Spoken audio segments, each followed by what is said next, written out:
সুপ্রিয় দর্শক, আপনারা কেমন আছেন? পরবর্তী ভিডিও নিয়ে আবার চলে আসলাম। আমরা এই যে পাহাড়ে যে উঁচা নিচা যে সড়কটি রয়েছে, আমরা এখন ডাউনের দিকে যাচ্ছি। তো আসলে এই পাহাড়ে আপনারা যদি কেউ না আসেন, আসলে পাহাড়ের সৌন্দর্য আপনারা দেখতে পাবেন না। যখন আপনারা পাহাড়ে রাইডিং করবেন তখন আসলে বুঝতে পারবেন যে রাস্তাগুলো আসলে কতটা রিস্কপূর্ণ এবং আসলে আশেপাশে কাউকে দেখতে পাবেন না।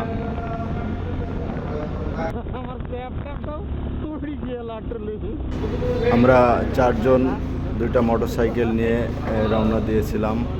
এর আগে যে আপনারা যে 2টা ভিডিও দেখেছেন, সেগুলো আসলে রাস্তা আমি মোটরসাইকেলের উপরে বসে ভিডিওগুলো করছিলাম। আসলে খুবই ঝুঁকিপূর্ণ নিয়ে আমি কাজগুলো করছিলাম, কারণ মোটরসাইকেলের গতি ছিল অনেক। যখন আমরা পাহাড়ের ডাউনে যাচ্ছিলাম তখন মোটরসাইকেলের গতি 90+ হচ্ছিল। তারপরে আমি যে মোটরসাইকেল চালাচ্ছিল ভাইকে বলছিলাম যে ভাই একটু আস্তে যাওয়ার জন্য, কারণ 3 জন এক মোটরসাইকেলে পাহাড়ে ড্রাইভ করা খুবই রিস্কের বিষয়।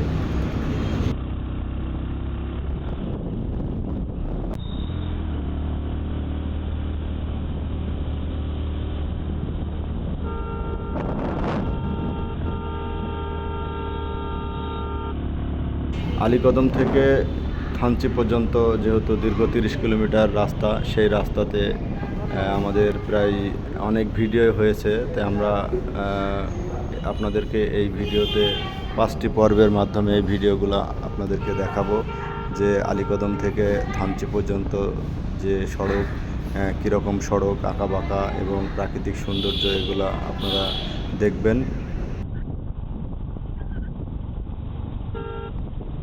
একটা জিনিস আপনারা খেয়াল করে দেখবেন যে আমরা এ যাবৎ যত দূর পর্যন্ত আসছি নির্জন পাহাড়ি এলাকা, এবং এই পাহাড়ের যারা বসতি আছে তাদেরকে আপনারা খুবই কম দেখবেন, কারণ আদিবাসীরা তারা সংঘবদ্ধভাবে বসবাস করে না।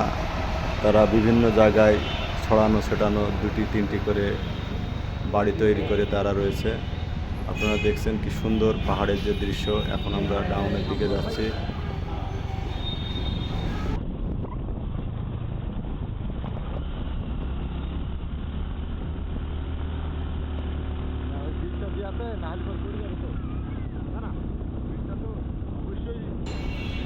পরবর্তী যে ভিডিওটা আপনারা দেখবেন সেটি এখন আমরা যেহেতু ডাউনে যাচ্ছি এবং একটু পরে আবার পাহাড়ের চূড়ায় উঠব,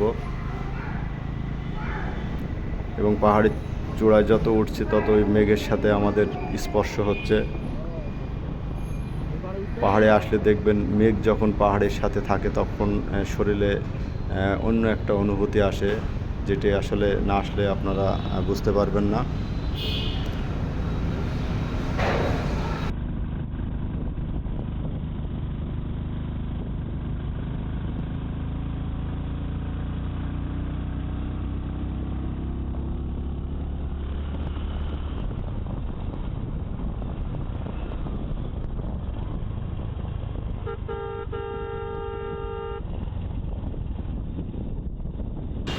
যতই আমরা সামনে এগোচ্ছি ততই পাহাড়ের যে প্রাকৃতিক সৌন্দর্য রয়েছে এবং মেঘের যে ভেলা, সেই ভেলাতে আমরা নিজেদেরকে হারিয়ে ফেলছি।